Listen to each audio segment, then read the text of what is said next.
네, 두 번째 세션을 시작하도록 하겠습니다. 투자자와의 커뮤니케이션이라는 주제인데요. 이 스타트업과의 만남을 하다 보면, 이제 스타트업이 IR 할 때 보면은, 대표님이 PR과 IR을 혼동하는 것은 아닐까라는 이제 생각이 들 때가 있었습니다. 뭐 다 아시는 내용이지만 다시 한번 이제 짚어드리면, PR은 이제 퍼블릭 릴레이션이죠. 그러니까 대중과의 소통, 그러니까 불특정 다수와의 커뮤니케이션이죠. 그러다 보니까 뭐 기업의 소개라든지 시작 동기, 연역, 회사에 대한 내용, 성과, 수상 내용 이런 것들이 이제 굉장히 자세하게 많이 포함되어야 될 내용들이고, 그 다음에 조직도, 회사의 조직도 이런 것들이 주로 되어 있는데, PR은 어떻습니까? 대부분 우리 홈페이지, 웹페이지에 노출되어 있는 내용들이 대부분 이제 PR이죠. 반면에 IR은 인베스터 릴레이션입니다. 즉 특정한 그룹들이죠. 특정한 목적으로 만난 분들과의 커뮤니케이션입니다. 투자자들과의 커뮤니케이션이에요. 그러다 보니까 투자자들이 궁금한 내용들이 포함되어야만 합니다. 그런데 많은 경우에 투자자들의 관심사보다 일반적인 회사의 소개와 회사 일반인들한테 하는 내용들이 IR 자료에 많이 들어가서 실질적으로 투자자들이 궁금한 내용들이 많이 빠져있는 경우를 볼 수가 있었습니다. 그래서 저희가 투자자들이 관심 있어 하고 궁금해하는 내용들이 무언지를 알고 그거를 잘 준비하는 것이 굉장히 중요하다는 것을 다시 한번 강조드립니다. 투자자들은 결국은 경쟁자와 누가 경쟁자인가, 확실한 경쟁 우위는 무엇일까, 이런 것들에 대한 질문을 굉장히 많이 합니다. 어떤 경우에는 우리는 경쟁사가 없습니다, 이런 대답을 하는 경우도 있는데요. 사실은 경쟁이 없다라는 것은 어떻게 보면 부정적인 측면일 수도 있습니다. 시장이 없을 수도 있는 것이고요. 아니면은 경쟁자가 있는데 잘 모를 수도 있는 것이고요. 그러니까 업의 본질을 잘 분석을 해서 우리와 잠재적이든 아니면 직접적인 경쟁자가 누구고 그들과 어떠한 차별화를 우리는 가져갈 것인가에 대한 전략을 뚜렷하고 명확하게 가지고 있는 것이 굉장히 중요합니다. 또 하나는 이제 시장에 대한 얘기인데, 시장이 충분히 커지고 충분히 큰 시장인가, 이런 것에 대해서 투자자들이 많이 바라보고 있고요. 물론 이제 세상에 작은 시장은 없습니다. 성장을 시키고 어떻게 발전시키느냐에 따라서 시장은 훨씬 더 커질 수 있는 잠재력은 가지고 있지만, 그럼에도 불구하고 그것을 증명할 수 있는 구체적인 자료라든지 논거를 준비하는 것은 굉장히 필요합니다. 또 하나 중요한 것은 이제 소비자들한테 제공하는 가치입니다. 그러니까 이걸 뭐 다시 말하면 이제 밸류 프로포지션이라고 할 수 있는데, 소비자들한테 제공하는 가치가 무엇이냐, 이런 것들을 많이 얘기하고, 그 다음 마지막으로는 그러면 이 창업자와 경영진들이 이 사업을 왜 잘할 수 있는지, 이전에 어떤 경험을 했기 때문에 또는 어떠한 백그라운드 배경이 있기 때문에 이것을 잘할 수 있는지에 대한 것을 잘 설득할 필요가 있겠습니다. 타겟 대상이 그래서 누구냐가 따라서 PR과 IR로 나눌 수가 있습니다.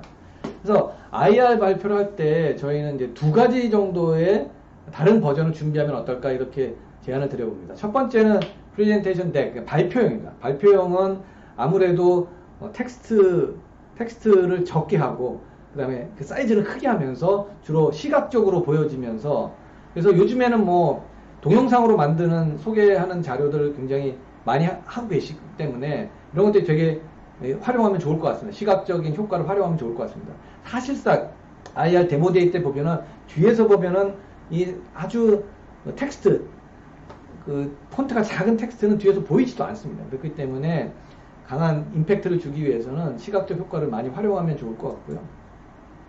너무 많은 텍스트는 가독성에 문제가 있습니다. 또 하나는 그 전달하기 위한 상세 자료입니다. 상세 자료용으로 하나의 덱을 만들어서, 이것은 여기에 이제 상세 자료를 더 구체적인 설명을 넣고, 또 나의 발표랑 주장을 갖다가 백업, 보완해 줄 수 있는 여러 가지 논거, 증명 자료들, 백데이터들 여기다 담아서 이것은 이메일이나 전달용으로 만들면 훨씬 더 효율적인 커뮤니케이션이 될 것 같습니다. 초기 창업자들이 이제 많이 IR 하는 데 있어서 실수하는 부분이, 첫 번째는 이제 필요한 부분과 불필요한 부분을 구분을 해야 되는데 구분하지 못하는 거. 그래서 아까 말씀드렸지, IR 자료에 넣어야 될 것을 PR 자료에 넣어야 될 것을 IR 자료에 넣고, IR 자료에 정작 넣어야 될 것을 많이 빼먹는 경우가 이제 많이 있고요. 그 다음에 발표에 있어서는 이제 아이 컨택을 이제 많이 못하는 이런 것들이 많이 실수하고요. 그렇기 때문에 저희가 조금 더 IR 자료에 저희가 강조해야 될 부분은 차별화 또는 비즈니스 모델, 그리고 무엇보다도 우리 창업자들이 많이 이제 놓치는 부분이 이제 트랙션입니다. 트랙션이면은 매출일 수도 있고요. 매출의 증가, 추이도 되게 중요하긴 하지만 우리 회사의 경우에는 아직 매출이 이루어지지 않는다라고 하면은 고객 숫자가 증가하는 것 또한 이제 트랙션이 될 수 있습니다. 근데 우리 제품은 아직 시장에 상용화되지도 않았다라고 하는 경우에는 트랙션이 없는 게 아니라, 그러면 우리 시제품 또는 테스트하는 제품이 POC를 어디에 몇 개의 고객과 POC를 하고 있고 거기에서 어느 정도의 성과를 이루어서 어떠한 단계로 가면은 언제쯤 상용화돼서 나온다, 버전 1, 2, 3가 나온다, 이런 개발 로드맵을 공유하는 것도 또한 트랙션이 될 수도 있을 것입니다. 그래서 발표할 때는 최대한 욕심을 버리고 60%를 아주 확실하게 하는 것이 중요하고요. 또 하나 염두에 둘 것은 이제 발표나 IR 할 때 모든 걸 다 커버하려고 하지 마시고 그 다음번 1대1 미팅을 잡는 그 다음 단계의 액션 플랜을 잡는 것에 이제 집중을 하시면 좋을 것 같습니다. IR 발표 이후에는 이제 보통 투자자들이 질문과 대답의 시간이 있죠. 이때 질의응답 시간에 여러분들이 준비해 가셔야 될 것이 이제 차별화는 무엇이냐, 엑싯 전략이 어떻게 되느냐, 수익 모델은 무엇이냐, 마켓 사이즈는 어떠냐, 이런 것들에 대한 질문이 나올 수가 있기 때문에 이 내용들을 그 질의응답 시간에 전에 철저히 준비해 갈 필요가 있겠습니다. 투자자와의 커뮤니케이션인데요. 이것은 이제 실리콘밸리에는 한 투자자, 스냅챗을 투자했던 분이 본인이 이제 스타트업 딜소싱 퍼널에 대한 얘기를 여기다 그림으로 그린 건데요. 첫 번째 미팅을 하고 그들과 인게이지먼트, 커뮤니케이션을 하고 몇 번의 미팅을 거친 다음에 이제 텀시트를 준다. 이 전체 과정에서 이제 회사에 여러 가지 자료를 받으면서 실사를 한다. 이런 내용을 한 건데요. 다시 이제 말씀을 드리면 여러분 초기 투자 창업자의 입장에서 보면은 타겟 투자자들 리스트를 만들고 첫 번째 강의에도 설명드렸지만 단계별로 우리 회사의 단계에 맞는 투자자들을 타겟 투자자들 정하고 거기에 리스트를 만들어서 그분들을 차라리 소개를 받아서 만날 때에는 준비된 상태, 앞서 말씀드렸던 IR 자료라든지 아니면 Q&A 자료라든지 그것을 증명할 수 있는 백데이터들을 준비를 해서 준비된 상태에서 투자자들을 만나고, 그 다음에 한 번 미팅으로 사실 끝나는 것이 아니기 때문에 보통 투자 결정 단계까지 1개월에서 3개월 그 이상이 갈 수도 있기 때문에 중간중간 우리 회사가 그 기간 동안 어떻게 업데이트했느냐, 제품의 업데이트는 어떻게 됐고 고객의 증가는 어떻게 됐고 매출은 어떻게 되고 시장 상황은 어떻게 바뀌어가고 있는지를 중간중간 메일로 서머리해서 투자자들한테 정보를 제공하는 것은 굉장히 중요한 팁이기도 합니다. 마지막으로는 이제 거절에 익숙하자라는 말씀을 드렸는데요. 처음에 창업자의 기질에도 저희가 설명을 드렸지만 어떻게 보면은 스타트업 창업과 사업이라는 것이 하루에도 몇 번씩 상황이 변하고 저희가 예상치 못한 변수들이 나타나기 때문에 감정의 기복이 굉장히 심할 수 있습니다. 그래서 설령 IR 또는 미팅에서 거절의 메일을 받았다 하더라도 그것은 어떻게 보면은 우리의 문제라기보다는 우리 회사나 우리 프로젝트와 그 투자자라고 하면 그 사람일 수도 있지만 그 투자를 하고자 하는 펀드의 목적이 다를 수도 있습니다.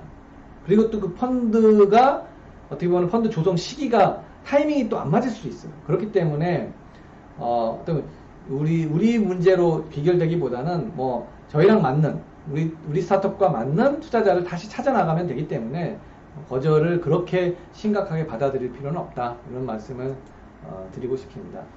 IR에 최적화된 창업자라고 해서 제가 실리콘밸리에서 만났던 창업자들은, 실리콘밸리에 있는 창업자들은 아무래도 IR 기회가 많고 하루에도 거의 두세 번씩의 IR을 통해서 투자자들 여러 명을 만나서 이런 아주 익숙합니다. 그래서 제가 인상 깊었던 창업자들 몇 가지 사례를 한번 가져와 봤습니다. 이 폴이라고 하는 이 친구는 이전에 투자 회사 은행에 있었다 보니까 투자자들이 어떤 걸 궁금해하는지 미리 알고 질문하기 전에 본인이 막 술술술 아주 자연스럽게 설명을 했었고요. 이 앤디의 경우는 HR 솔루션을 갖다가 왜 B2B로 만들어서 납품을 하는 스타트업을 창업했었는데 저희가 올해는 이제 투자가 마무리가 됐다. 그래서 내년에 보자라고 이제 어떻게 보면 정중한 거절의 메일을 보냈는데 그 이후에 지속적인 업데이트 그다음에 아주 집요하게 팔로우를 하는 걸 보면서 이게 뭐 창업자의 또 하나 기질이 아닐까 이런 생각을 했었고요. 이 수산이라는 이분은 어떻게 보면 IR에 어떻게 보면 아주 끝판왕이었습니다. 아까 말씀드린 중간중간에 업데이트가 필요하다고 말씀드렸는데 그 투자에 관심을 보였던 투자자들을 리스트를 정하고 그 투자자들에게 아까 말씀드렸던 제품, 비즈니스, 또 뭐 로지스틱스 이런 상황에서의 단계별로의 트랙션들 여러 측면에서의 발전 상황들 트랙션들을 아주 지속적으로 업데이트한 것을 이제 저희가 한번 벤치마크하고 배워볼 만하다는 점이라고 해서 제가 한번 가져와 봤습니다. 이번 강의를 통해서 이제 투자자가 바라보는 스타트업의 핵심 경쟁력, 팀이라는 측면, 제품이라는 측면, 마케팅 측면에서 말씀을 드렸고요. 그 다음에 이제 투자자와의 커뮤니케이션에 대한 여러 가지 사례와 팁을 말씀드렸습니다. 이상으로 초기 스타트업을 위한 강의를 마치도록 하겠습니다. 감사합니다. 홈앱에서 전등, 잠금 장치, 온도 조절 장치 같은 스마트 기기를